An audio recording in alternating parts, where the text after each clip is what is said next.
இறைவனை காண முடியவில்லை, இறைவனை காண முடியவில்லை அப்படின்ட்டு நிறைய பேர் ஏக்கம் கொண்டு தவிக்கிறார்கள். உண்மையிலேயே இறைவனை காண முடியவில்லையா? காண்பதற்கு நாம் தயாராக இல்லையா? அப்படிங்கிறத தான் நமக்குள்ள நம்ம கேட்டுக்கொள்ளக்கூடிய கேள்வியாக இருக்க வேண்டும்.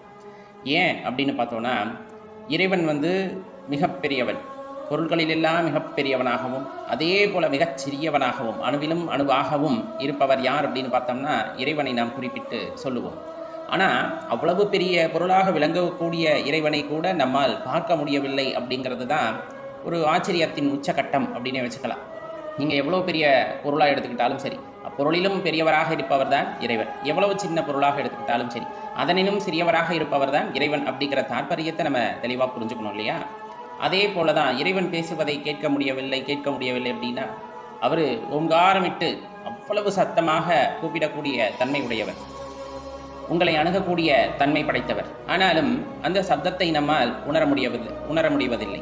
காரணம் என்னன்னா, நம்ம அவருடைய குரலை புரிந்து கொள்வதற்கு தயாராக இல்லை.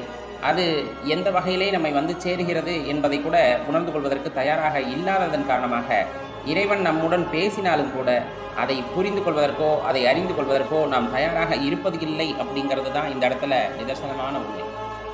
பொருளிலும் பெரியவர், ஓலமிட்டு அழைப்பவர் அப்படின்னு சொல்லக்கூடிய அதே நேரத்தில் பார்த்தோம் அப்படின்னா, ரொம்ப அருகாமையில், எப்போவுமே உங்களுடைய அருகாமையிலே தான் இறைவன் இருப்பார் அப்படின்னு சொல்லுவாங்க. இங்கே எங்கேயும் அங்கெங்கெல்லாம் போய் தேட தேவையில்லை, ரொம்ப அருகாமையிலே இருப்பார். அவர் இருப்பதை கூட சில நேரங்களில் நம்மால் உணர முடியும். ஆனால் சில பேர் அந்த இருப்பை கூட உணர மறுத்து விடுகிறார்கள். அதுதான் இந்த இடத்துல வேதனையோட உச்சக்கட்டம். அருகிலிருந்து உங்களுக்கு வழிகாட்டக்கூடிய பெரிய ஒரு உந்து சக்தியாக இருப்பவர் தான் இறைவன். ஆனாலுமே அந்த சக்தி இருப்பதை உணர்ந்து கொள்ள மறுத்து விடுவது தான் நம்முடைய இயல்பாகவே இருந்து வருகிறது.